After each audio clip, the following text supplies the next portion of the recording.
शिव महापुराण की कथा कहती है, बड़े ध्यान से सुनना। कभी जिंदगी में अगर मौका मिल जाए, कभी जीवन में तुम्हारे घर में गौ माता हो या कोई गौशाला हो और तुम्हें मालूम है कि ये गाय का ही दूध है, ये गौ माता का ही दूध है, तो कभी जीवन में अगर मौका मिल जाए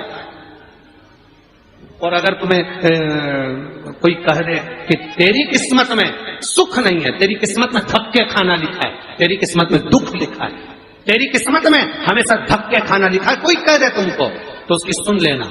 और आखिरी में केवल बेलपत्री का ये बीच वाले भाग पर गौ माता, अगर देसी गाय अगर कहीं हो, उसका अगर दूध सुबह का समय का मिल जाए, शाम का दूध नहीं, सुबह का यदि दूध मिल जाए, इस बेलपत्री के मध्य भाग में, आप लोग आस्था चैनल पर आप इस पत्ती, बीच की पत्ती के मध्य भाग में थोड़ा सा दूध लगाकर, नीचे के भाग में भी थोड़ा सा दूध लगाकर, दोनों पत्तियों में गाय का घी लगाकर भगवान शंकर के शिवलिंग पर कभी मौका मिल जाए जिंदगी में एक बार, किसी भी सोमवार की अष्टमी के दिन शिवलिंग पर अगर लगा दिया जाए, जिंदगी में दुख तुम्हारे आसपास भी नहीं भटक सकता, सुख की अनुभूति होगी, दुख में भी सुख आएगा।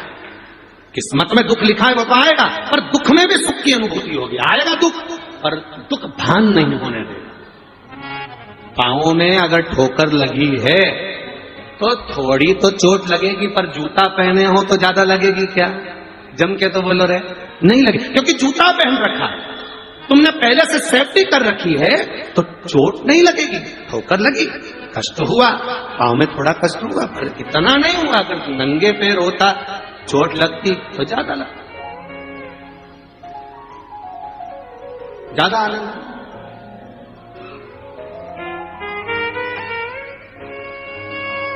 अब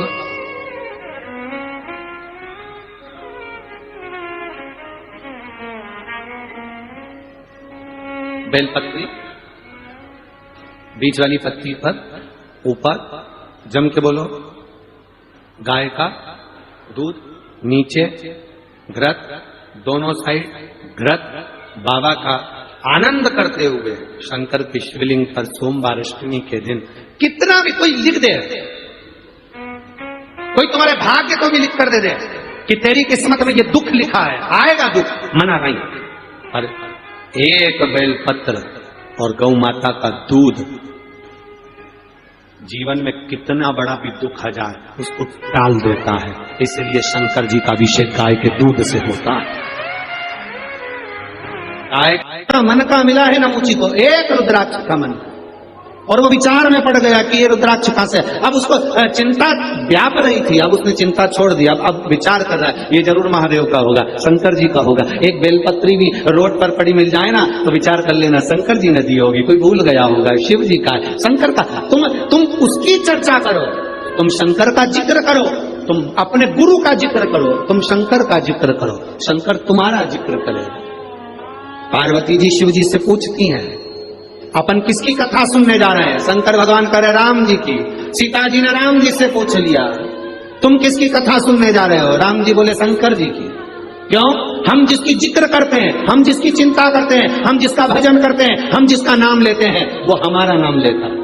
अगर तुम्हें कभी ऐसा लगे कि सियोर वाला महाराज गड़बड़ बोल रहा है, झूठ बोल रहा है, तो प्रैक्टिकल कर कर देखना। एक कमरे के अंदर जाना, चारों तरफ दीवार में बंद हो जाना, बंद होकर किसी एक व्यक्ति से तुम निंदा कर देना, किसी एक व्यक्ति की, तुम उससे कभी मत मिलना, तो भी तुम्हारी निंदा वो व्यक्ति भले ना कहे, फिर भी तुमने जो निंदा करी वो उस तक पहुंच जाएगी। ये शरीर की तरंगे चलती हैं जो हमारे शरीर के व्यवहार से बता देती है कि सामने वाले का व्यवहार क्या हो रहा है, सामने वाले का व्यवहार क्या है, ये बता देती है। कभी धर्म पत्नी से पूछना, वो कभी पति का मोबाइल नहीं टटोलती, कभी अपने पति के मोबाइल को हाथ नहीं लगाती, कभी भी अपने पति पर ज्यादा ध्यान नहीं देती, पर 5-10 दिन में अंदाजा लगा के बैठ जाती है। 5-10 दिन में अंदाजा लगा, और एक ना एक दिन तो कह देगी तुम्हारे रंग ढंग ठीक नहीं दिख रहे। अब उसने तो कह दिया तुम्हारे रंग ढंग ठीक नहीं दिखे। पति तुरंत चिल्ला कर बोला, फालतू की बात मत करा कर मेरे से। क्या कर रहा हूं मैं? जैसे ही चिल्ला कर बोला, पत्नी समझ गई, पत्नी समझ गई, पूरे शरीर पर नमक लगाओ, जलन नहीं होगी, पर कहीं कटा होगा तो जरूर होगी। बस समझ गई, समझ गई। पूरे शरीर पर नमक लगाओ, जलन नहीं होगी, पर वो कट लगा है ना, वहां जलन होगी। ये चिल्लाकर बोला। जगदम्बा समझ गई। अब तू समझ जा, तेरा क्या होगा रे कालिया। अब तेरे ऊपर निर्भर है, वो समझ गई। रोज 7 बजे ऑफिस से आता था, आज 5:30 पे आ गया। 5:30 पे तब तो और समझ गई, और बिल्कुल शांत चुप चुप बैठे हो, जरूर कोई बस समझ गई। ना बताओ, शरीर की तरंगे बता देती है। ना बताओ, शरीर की आपकी ऊर्जा बता देती है। आप कुछ मत बोलिए, आपके चेहरे का तेज बता देगा कि आपकी भक्ति कितनी है। कुछ मत बोलिए, आपका भजन का बल कितना है, आपके चेहरे का तेज बताएगा। आपका चेहरा बता देगा कि आप कितनी भक्ति करते हो, कितना भजन करते हो, कितनी दृढ़ता करते हो, कितना स्मरण करते हो। आपका चेहरा बताएगा। नमुची ने एक रुद्राक्ष को उठा लिया, शिव चर्चा में लग गया। शिव चर्चा में लगा, शंकर की चर्चा कर रहा था, इसलिए शिव जी वहीं पर प्रकट हो गए। जो शंकर की बात करता है, शंकर जी की चर्चा करता है, शंकर को याद करता है, शंकर का गुणगान करता है, शिव वहां प्रकट हो जाते हैं। आए महादेव, सम्मुख में आए, मेरे देवादिदेव महादेव वहां प्रकट हो गए। हे नमुची, मांग तुझे क्या चाहिए। नमुची सोच में पड़ गया, मैं तो ना तप करा, ना साधना करी, ना व्रत करा, ना उपास करा, शिव जी मिल गए। ना कोई व्रत है, ना कोई साधना, ना कोई तप, शंकर मिल गए।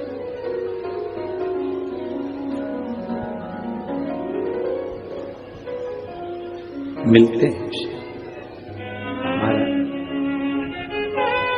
प्राप्त, क्यों ना मिले। हे भोला शंकरा,